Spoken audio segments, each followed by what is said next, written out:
Now talk about a 20-year-old kid being under a little bit of pressure. You know, your brother's gonna. These guys had guns and shit. You know. So anyway, ended up beating this guy. There's a '68 El Camino was the finish line with 4-ways on. Beat this guy. Still don't know who it was. Might have been him. And came back. I was like a rooster, man. I was the happiest guy on earth, and never saw that car again. Bob Is Winter's that right? I don't know where it's at, but it was cool. Skunkworks. And it all came out of that warehouse, and everything on that pallet that didn't go on Bob Winter's Roadrunner is still on the shelves at our shop. We got probably 10 sets of aluminum cylinder heads. I got carburetors coming out of my ass. Bring your money. Come see me. We got it. Is that Roadrunner still existent? Is it still around, or is it long gone? I don't know. It had a hole in the roof from the acid dip, and it was weak. My guess is it's in a barn someplace, and probably in the ground. But it was aluminum head, 65 Hemi. It was a cool car, stick shift. Doug Nash 4-speed. Very good. Hey, Butch, how many races did you win in that car there? How many races? I mean, just offhand. You won 2 or 3 national events with it, right? Right. And you hammered the record once or twice with it. well, I set the record 30 and then a 20, and in a national event, I will say one thing I learned, that you mess with the Superstock boys, they know how to drive. I mean, they're some of the best drivers I had ever seen, and I went, whoa, I got to figure this out with the car, right? Well, what was I on, a 410 tree in Pro Stock? Well, I'd see the last amber and a red light. So I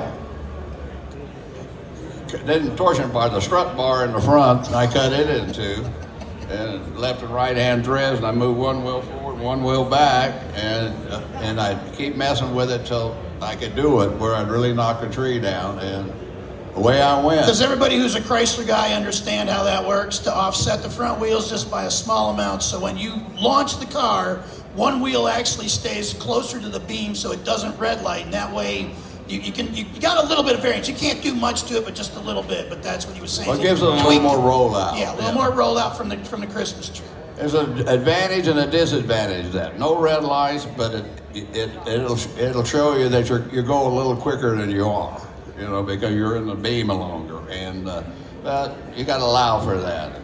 And my theory was leave it, knock the tree down, catch them and ride with them, and that's the way I did it. But they don't do that anymore. Every run they run the same.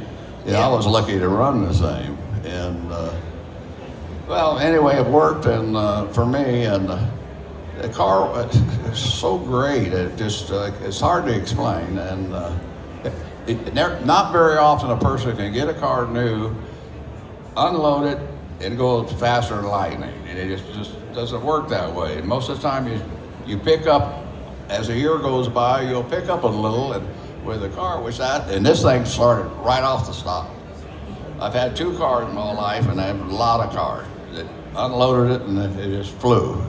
And Butler built them both. Right.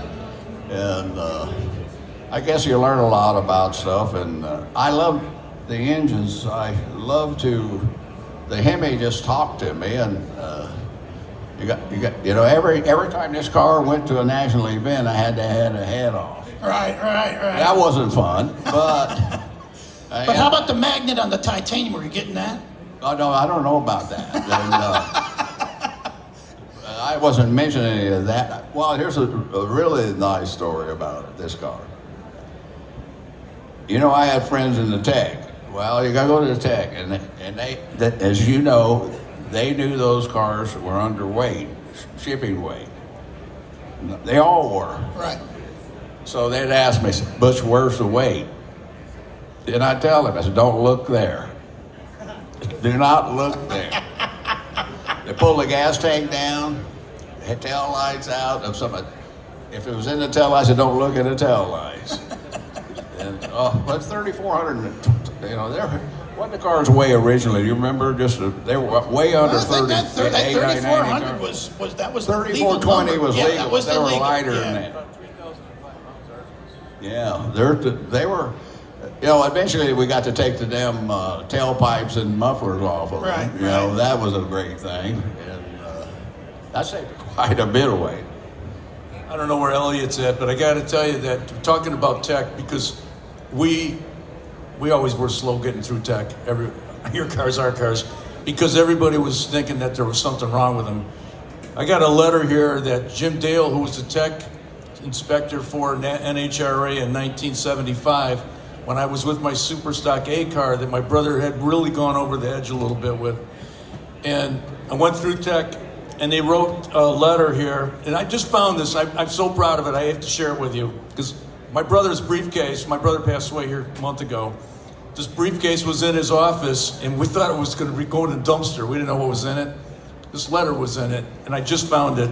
I'm not going to read it to you, but I want you to know it's got 11 things on here from Jim Dale that says, don't bring this car back again unless these things are done. And I think it would have been a smoky unit. Just make it 12. You know, I think the funny part those are the 11 was, things they found. my brother, who was not a real social guy, and I think that's pretty kindly said. Ed's going to throw up over here talking about that. He wrote this 6-page letter in cursive when we still learned cursive, remember? And he went through all 11 items and told Jim Dale how full of shit he was. He even put the part numbers down for the stuff that they said you can't use. He said it's in the catalog, and he's the part numbers in here. But the most proud of this whole letter I am, because I won't bore you with the rest. I'd let you read it, but I won't let you take it. The last paragraph says, I've built cars for Tedder, Mancini, Fink, Lau, and others. And I built the original 68 factory car for Chrysler. And if anybody knows what goes where, I do. And that was to Jim Dale. And that was the last U.S. Nationals I got to take that car to. Well, I got to admit, I told Jim Dale to do it. Well, we're gonna start wrapping up here, guys. I'm gonna have to pass the microphone over here. No, pass it over here to Mr. Rossi. So we're celebrating 1965. It's 2025. You know, Paul was just saying he's an old guy with cool cars. Well, actually, here this weekend, he's got one of the coolest cars you'll see. Down here, if you look for the mother's tent down toward the end of this exhibition hall, he has got a brand new supercharged Hemi car he's putting together, and just give people a little idea about what that car is. Yeah, hi everybody. That's a brand new 2023 Dodge Challenger, and it's going to be running in a new NHRA class, and they're calling that Factory Superstock. It'll run in the regular Eliminator like the rest of the Superstock cars, and the ones that I used to run in, F and G and Super A Automatic. This is going to be called Factory Superstock, and you get to run essentially the stock drag pack that they put out, that you see out there, the showroom stock cars that are running today, but it's going to be on Superstock big tires. So it's going to be a factory drag pack car on big meats. It's going to rock the clock, and that is done by Tony and Phil Mondello. They're one of the top chassis guys in the country, and they built the entire car, including the differential. It's got a floating axle because these cars have to take enough power to absorb 2,000 horsepower. That's where we figure these cars are going to end up going in time, because they're supercharged. Yes, they're the Hellcat motor, which starts out at 1,050 horsepower, and they're running right now 1,500. By the time it's all over with and the science gets there, they'll be knocking on 1,800 or 2,000 horsepower, and that car's built to take it. And so I'd like, if you get a chance, go down and take a look at it. It's state of the art, and we're really proud of it. I couldn't be more excited about taking it to Gainesville this year and just seeing what you'll do. And the biggest thing is, it's in my old livery, and that's really cool. And I saw the Ram Chargers car in the showroom stocks, factory stock out there. So it'll be kind of nice to see the old livery out there with them, and it'll just a little nostalgia, and I hope you feel the same way, and I hope you find that car interesting. Just one last point. I did talk a little earlier about going and getting a 23 window Volkswagen microbus from the 60s, chopping it up and welding it on the back of a C600 Ford.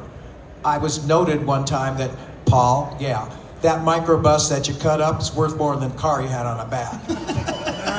Thank you, everybody. Merry Christmas, and thanks for coming. All right, great. All right, before we end, guys, got a couple of quick announcements. The first one is that on the table over here, there's a gentleman. If you're a Chicago area race guy There is he's got a book on racing inside the amphitheater, limited to 100 copies, so please go over and see that. The next hour, I'm going to be here with Lee Quinones. I hope I didn't abuse you.